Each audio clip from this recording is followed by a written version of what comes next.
What's up, my fellow Jets fans? Welcome to the latest episode of the New York Jets State of Mind podcast, coming at you as I love to do each and every week. This is your boy, Malcolm Harper, aka MH Jets Fan 83. You can follow me on social media on X, Instagram, YouTube, and TikTok.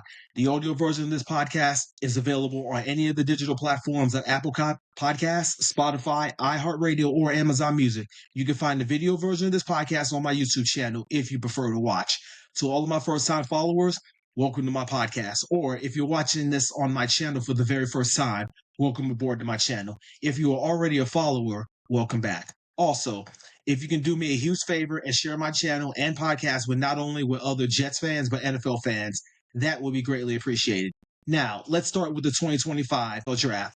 It has now come and gone. The Jets started with 8 draft picks.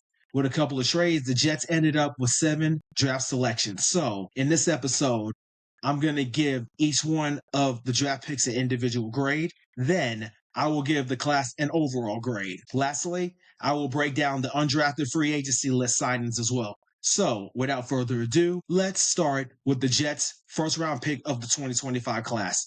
If y'all listened to my previous episode last week, I did predict that the Jets were going to take an offensive lineman and address the tight end in day 2. I was spot on with this pick. On day 1, the Jets started the draft at the line of scrimmage and selected Armand Membu, the offensive tackle, with the 7th overall pick in round 1.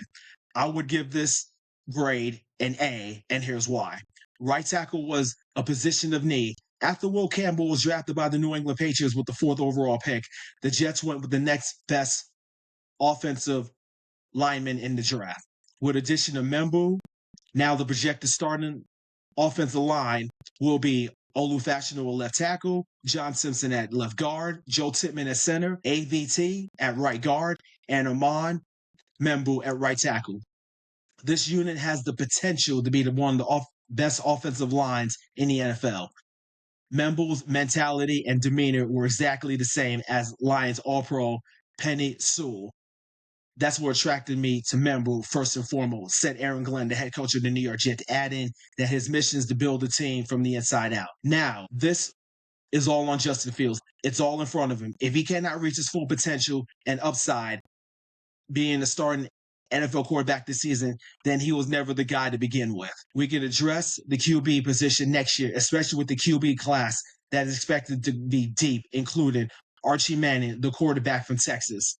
Now, on a side note, let me say this to some of you Jet fans out there on social media that are not happy with this pick.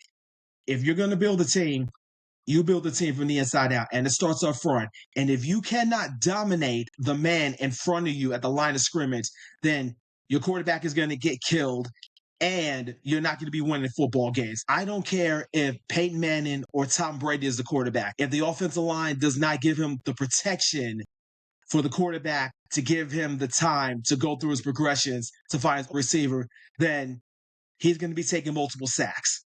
Hello, remember the Super Bowl we just watched last February? The reason why the Philadelphia Eagles won the Super Bowl against the Kansas City Chiefs is because of the fact that the Eagles dominated the line of scrimmage at both sides of the ball.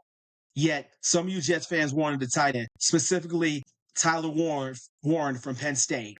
But like I told y'all, it was not going to go and happen. I guess some of y'all were never going to be happy, but it is what it is. Now, let's move on to the next pick.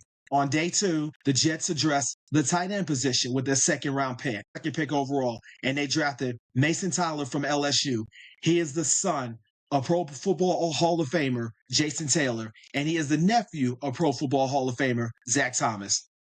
I like this pick, and I'm going to give this grade an A- because this was another position of need that can compete with Jeremy Rucker to start immediately. He is athletic receiver at 6'5". The highlights that I've seen is that he can create space in the middle of the field, challenging the linebackers and safeties to cover him. I really believe that he could be a complete tight end once he gets his opportunity. Now, let's get to the next pick. This, to me, is somewhat of a head scratcher. The Jets in the 3rd round, 3rd pick overall, drafted Zariah Thomas, the cornerback from Florida State. His 40 time was at a 4.58 at the combine, which was slow. But what really stood out to me watching his highlights at the combine is, wow, he has long arms at 6'2". I will give this grade a solid B because of the value. Cornerback was the strongest position on the team, but I believe the Jets drafted him because of the value, and that's okay. You cannot have enough cornerbacks. I'm confident that Aaron Glenn, Steve Wilkes, and the entire defensive coaching staff will find a way to get the best out of him. Now, on to day 3. The Jets went wide receiver with the 4th round pick, the 10th overall pick, and drafted Arian Smith out of Georgia. His 40 was a 4.36 at the combine. What I was thinking is speed, speed, speed. What I am concerned about is his drops. But if he can focus on catching the ball all the way through first, then the speed is going to be a threat. I will give this pick a C+ only because of his drops and his injury history. The next draft pick, and I think this could be the steal of the draft. In the 4th round, the Jets moved up 15 spots, trading one of their 2 5th-round picks, a 100 pick overall, and one of their 6th-round picks, the 207th pick overall, to the Philadelphia Eagles for the 130th overall pick, and they drafted Malachi Moore, safety from Alabama. 4-year starter at safety. I'm going to give this grade a solid A, and here's why. This was also a position of need. Even though his 40 time was a 4.57 at the combine, his ball skills and instinct are what I noticed when I seen the highlights of him. He may have an opportunity to be the day 1 starter. We all know that Andre Cisco, the free agent signed that we from Jacksonville, will be starting at free safety. It's pretty much wide open at strong safety with Tony Adams and Isaiah Oliver being the other 2 safeties. The next Jets draft pick, they ended up going linebacker in the 5th round, pick 162nd overall, and drafted Francisco Mauigoa out of the University of Miami. And to me, this is more of a depth piece. I would give this grade a B-. He will probably be playing on special teams. I also believe that he will be backing up Jamie Sherwood at middle linebacker. And the final pick of the 2025 New York Jets draft class, the Jets traded up 10 spots to the 176th pick overall, sending this year's 6th round pick, the 186th pick overall, and next year's 5th round pick to the Baltimore Ravens for this pick, and next year's 6th round pick. They drafted Tyler Barron, the defensive end, who also is from the University of Miami. I would give this grade a solid B. Edge rusher was thin on the depth chart, so this to me is also a depth piece as well too. The good thing is that this is a bargain. He may have the potential to contribute this year on the defensive line, so who knows?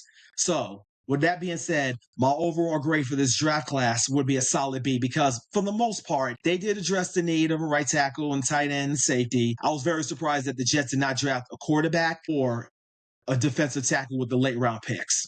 Now, let's get to the undrafted free agency list. So far, the Jets have signed quarterback Brady Cook from Missouri, running back Donovan Edwards from Michigan, defensive end Jamarcus Weston from Florida, safety Jordan Clark from Notre Dame, who, by the way, is the son of ESPN NFL analyst Ryan Clark. So that's pretty cool. Wide receiver Quentin Skinner from Kansas, safety Dean Clark from Fresno State, defensive lineman Fatima Moba from West Virginia, wide receiver Jamal Pritchett from South Alabama, linebacker Aaron Smith from South Carolina State, linebacker Jared Bartlett from Cincinnati, center Gus Hardwick from Purdue, guard Leander Wiegand from Germany, an international player, tackle Damian Miller from Rutgers, and kicker Caden Davis from Ole Miss. Obviously, the list will increase with more signings coming down the pipe. Also, during the draft, the NFL did announce that the NFL schedule will be released on March 14th, which is a Wednesday at 8 p.m. Eastern Time. So mark your calendars. I may be doing an episode breaking down each Jets game and give my predictions, but we'll see. So those are my grades on the 2025 class, my overall grade, and the undrafted free agency list, along with the news of the schedule release. So before I get on out of here for this week, I want to give a shout out to the following new followers on X at KevKeyZoo and my man Louis Tyredo. Also want to give a shout out to the new followers on Instagram, Aaron Gangrene and Connie. She is the first female scout in the history of the NFL. And lastly, I want to give a shout out to the following new followers on TikTok at Miguel and Dennis. Thank you all for following me. And Jets fans, please let me know what you guys grade for the 2025 draft class is. So please like, subscribe, and leave a comment on this episode or any of my previous episodes. The digital version of this podcast is available on any of the digital platforms of Amazon Music, Apple Podcasts, Spotify, iHeart. The video version is available on my YouTube page at MHJetsFan83, which is one word, all lowercase. I will be posting key clips of this episode on my YouTube and TikTok pages, respectively.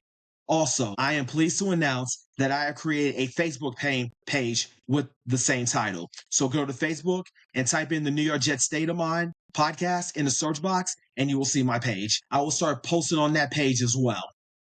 Jet fans, you guys are awesome. I will be back next week for the latest Jets news. And hopefully, once the dust settled with the signings of our draft picks, we could finally turn our attention to sign our homegrown players like Sauce and Garrett to contract extensions. So until then, I always end the podcast with a JETS, Jets, Jets, Jets. Stay safe and take care.